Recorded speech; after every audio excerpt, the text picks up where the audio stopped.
Are you ready to start scaling yourself by learning and knowing how to be creative and problem solve? This is the Scale You podcast, all the way back from season 1, where we talked about how to scale yourself through entrepreneurship, how to scale yourself in season 2 on being a digital nomad, and season 3 was all about how to scale yourself with multiple businesses. And right now we're at season 4, where we're talking to a lot of incredible authors and how they've been able to scale themselves as they've been going through and writing their own book. My name is Lacaba. I am your host. I run an executive assistant outsourcing company here in the Philippines. And if you're ready to dish the grind, let's go over and scale you. Now, our guest today is the best-selling author behind the creator mindset and the upcoming The Solution Mindset from Wiley. His Psychology Today articles rack up millions of views, and he's worked with brands like Porsche, Rolex, and American Airlines. He is a former host of the McGraw Hills Break, and is here to prove that creativity isn't optional.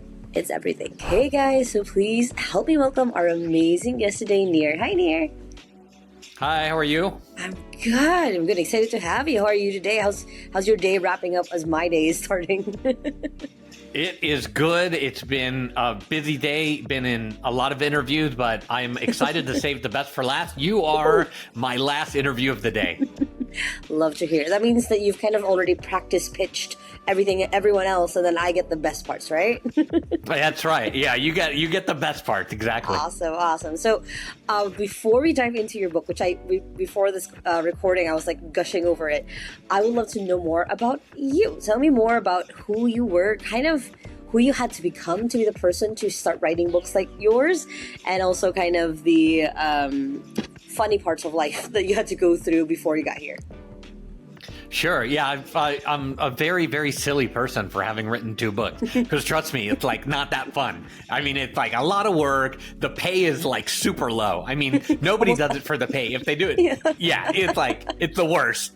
And then, sitting down and being away from people and your friends and your family and all this stuff, you're like, no, wait. I have to write another chapter, hold on, birthday party? No, I have to go home and write, so it's that kind of stuff that is, it takes a long time and a lot of dedication. But yeah, that's kind of my story. So I'm a writer, I'm a keynote speaker, I'm a consultant. I work with companies from across the country, from Cardinal Health all the way to Dutch Brothers Coffee and that kind of stuff. And I spend most of my time consulting. I spend a fair amount of my time doing keynotes. I talk to associations and companies across the country and even the world about how to become more creative and innovative. That is my passion. That is my life's work. And that is what I am put here on earth to do, is to help people become more creative and innovative. I love that. One of my own personal values in life that I only really have main 3 is creativity. So it resonated when I saw your first book. So tell us more about the process of that. On the process of you writing your first one before we go into the second one. What was it like? What was it think? Oh, I need to write a book about this. I want to do this. I want to cage myself in a room for hours and hours without seeing anyone, just because you want to write this book. How was that process for you? Oh, that's awesome. Yeah, so the first book took me 7 years to write. Ooh. It's a McGraw Hill release, 7 years, called The Creator Mindset. And that one is about wide-reaching, why we should be more creative. And that one's been out a few years now. Mm-hmm. It got best top 100 nonfiction book of all time. It won some awards.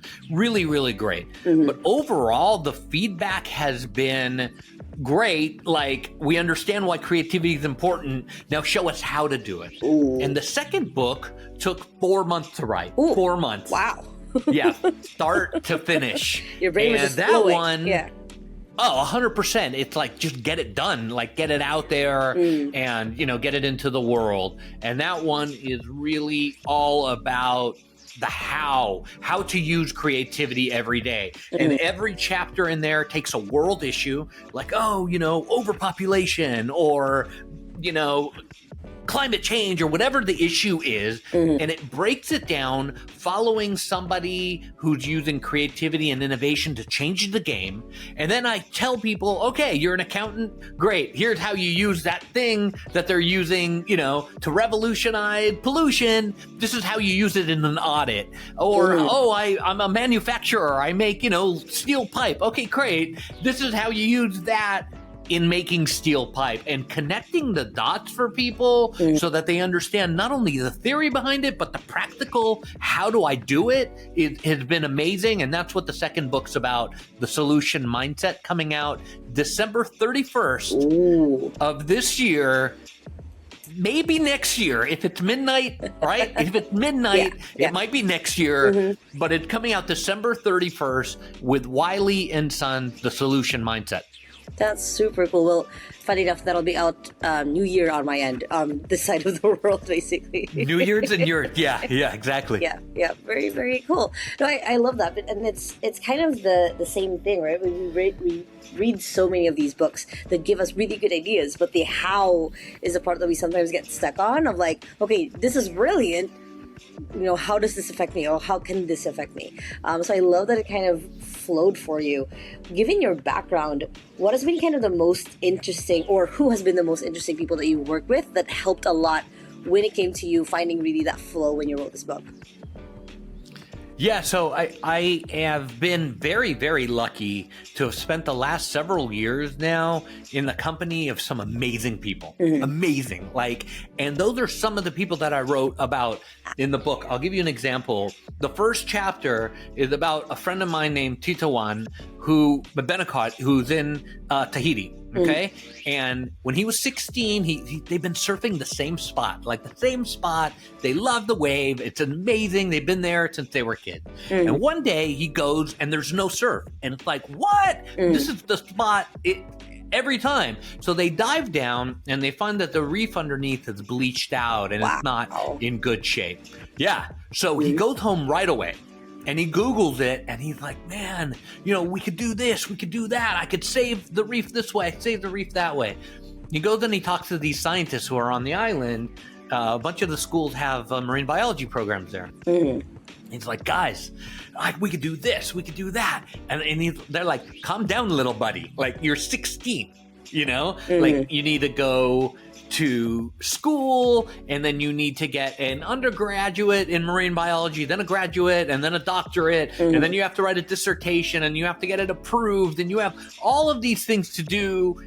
Pump the brakes, come back and see us in 12 years when you have a plan. Wow. And he tells them, guys, we don't have 12 years. I want to just jump in. And today he has the largest reef restoration company on earth. And literally he just started. He's got a rope, and he dove in and he started putting the reef together, and on and on and on, and learned on the job, learned how to figure it out. And now he's got more coral gardens than anybody on earth. And he's literally, by creativity and innovation, reinventing the narrative on ocean climate change and, reef life and all of that stuff.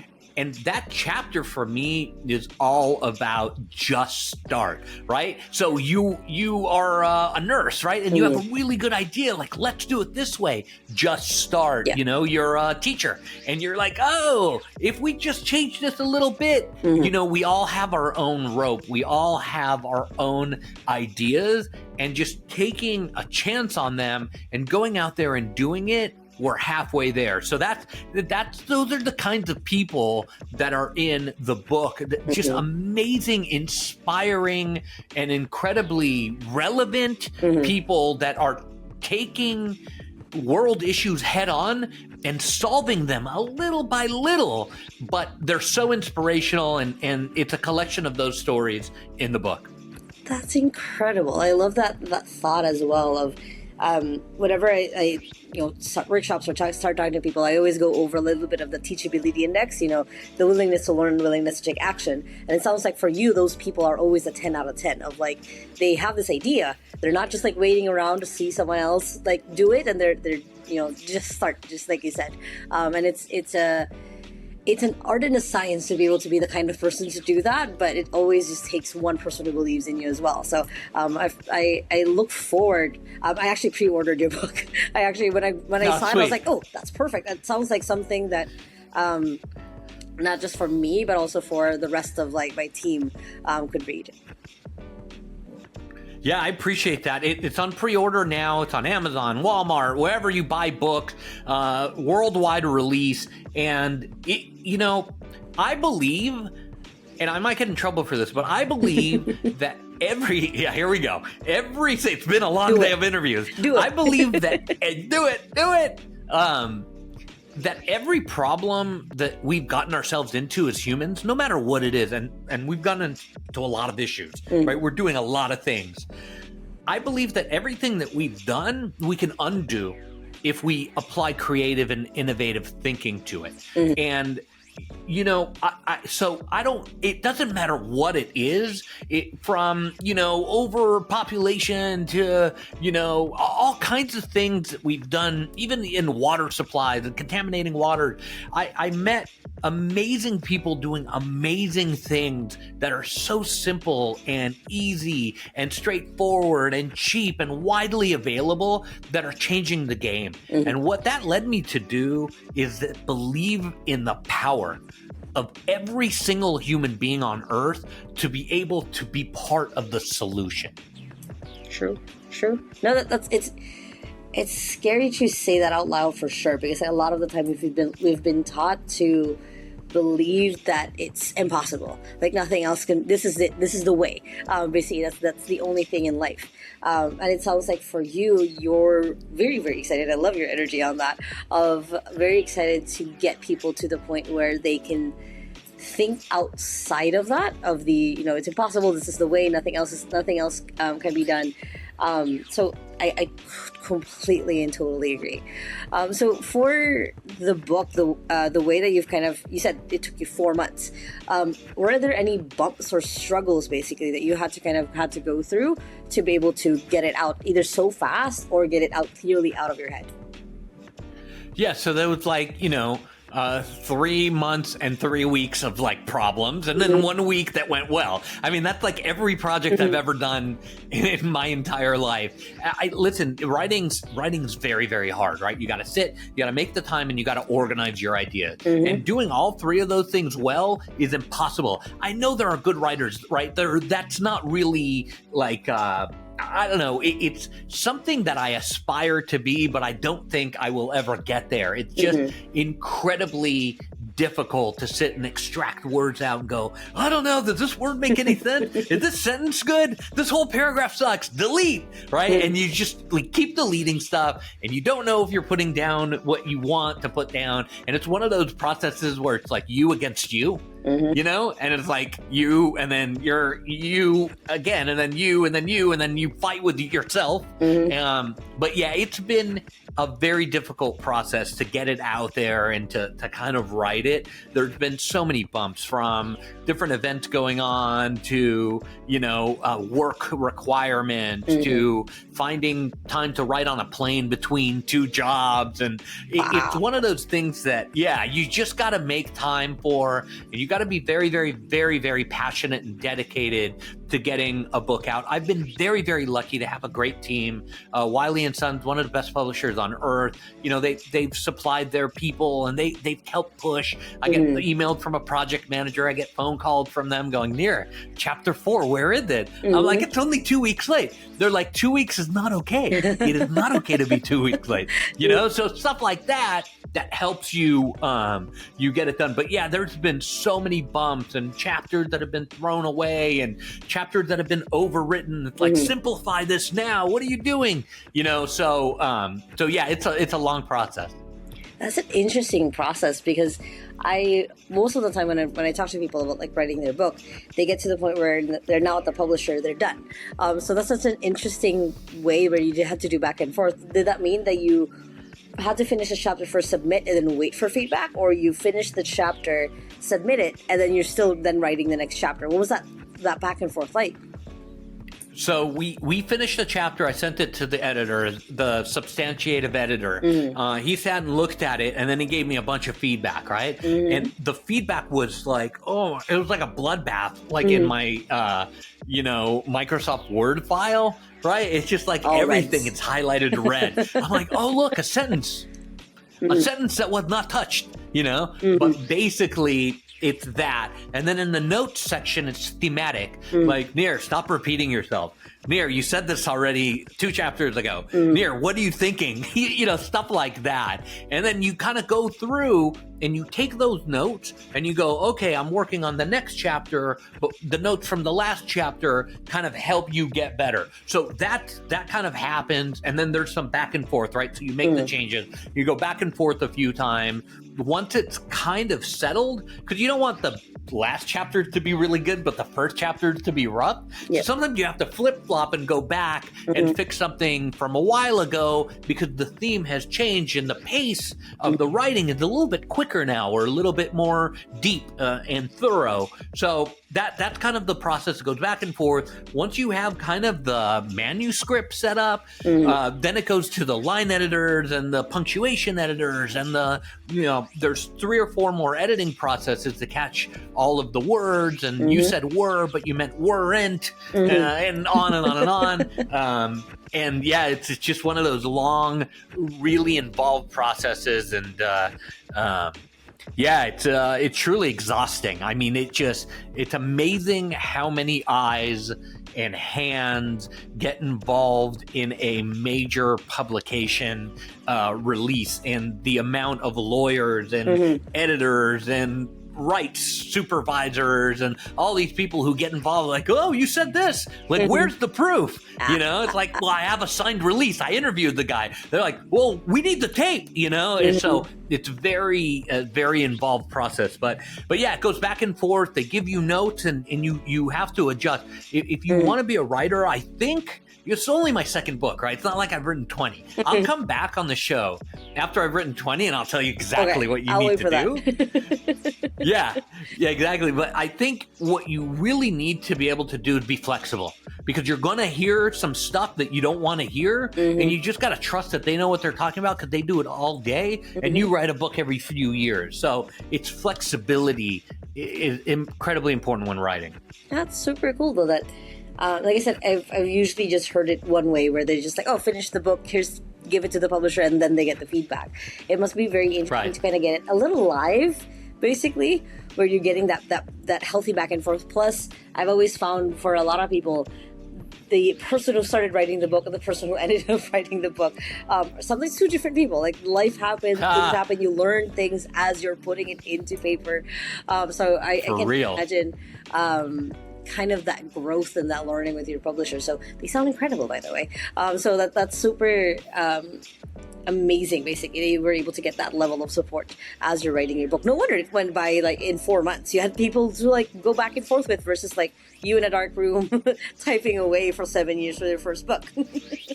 That's literally what I did for my first book. I think people romanticize the writing of books, right? They imagine like a cabin and like, a chimney with a fire.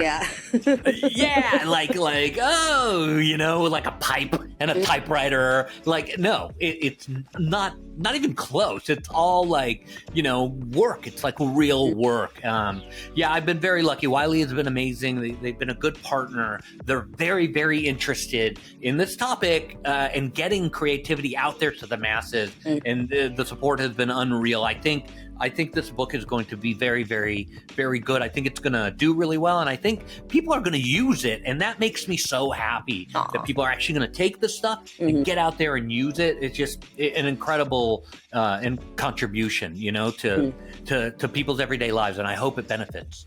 Well, that was going to be my next question. Let's say it's already like March 2026. Your book has been out over a while. You bump into a person and you said like, oh, I've read your book. How would you want that person to describe to you basically how your book kind of changed how they think about things?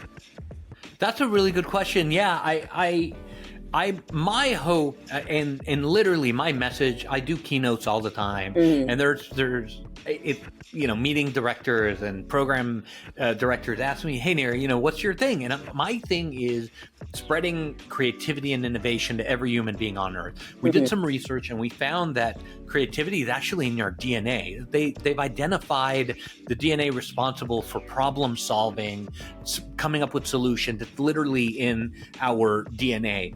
And so my goal is to inspire people to solve their own problems, because a lot of people go, I can't do it. I'm just so-and-so from Miami, and who am I? I'm just so-and-so. I live in Stockholm. Nobody knows who I am. I'm in Tokyo. This isn't like, I don't have the power. But you really, really do. Every human being on earth has that potential to solve problems. And I want that person to come on the street and talk to me and go, you know what? You inspired me to take care of this particular issue that I was dealing with. You inspired me to help me with that particular thing that I was doing.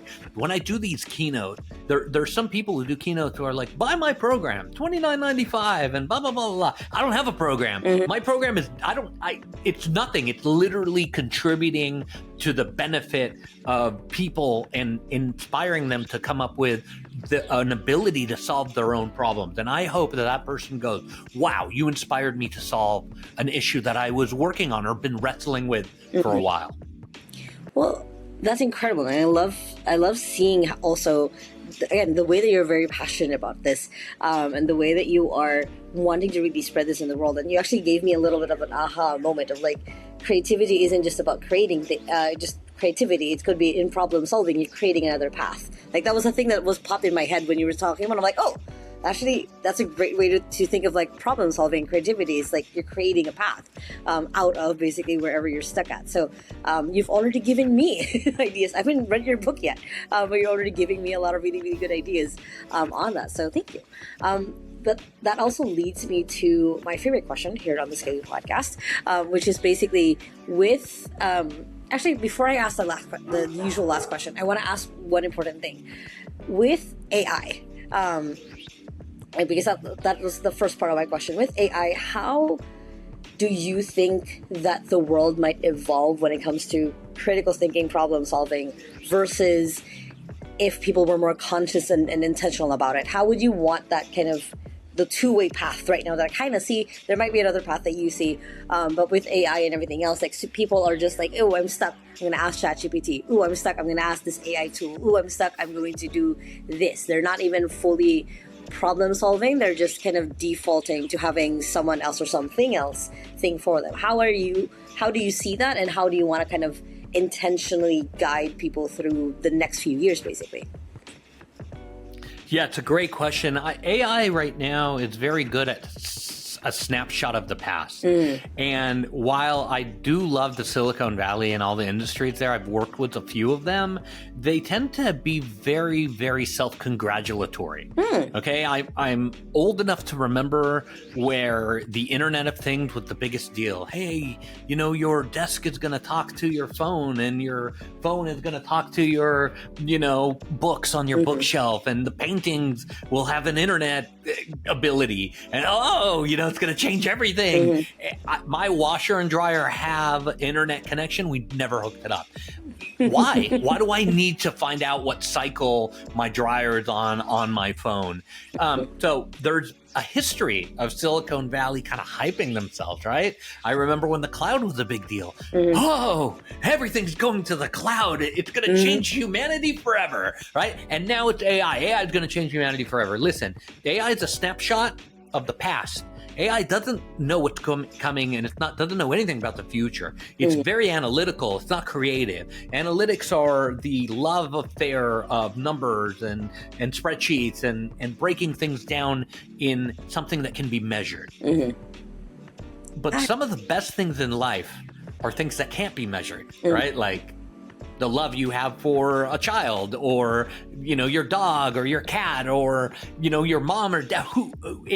There's so many things outside of analytics that are equally as important.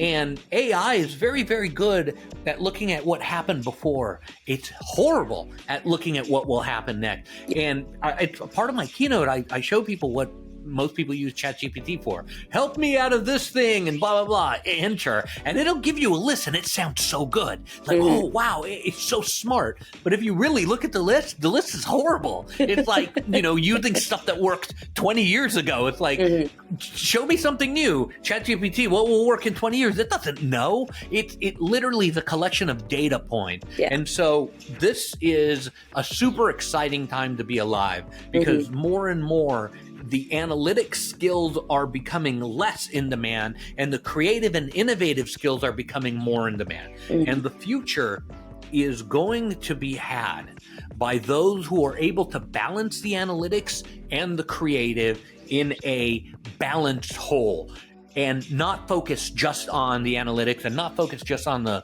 creativity. So to answer your question, really, AI is great. I use it all the time, but I use it for, very manual type things, like, help me craft an email. And I'll look at it and I'll go, this is the dumbest email ever, but it had a good line here and a good introduction there. And I'll take it and I'll use it sometimes yes, sometimes no. The point is that it's good for the path, but not really good for the future.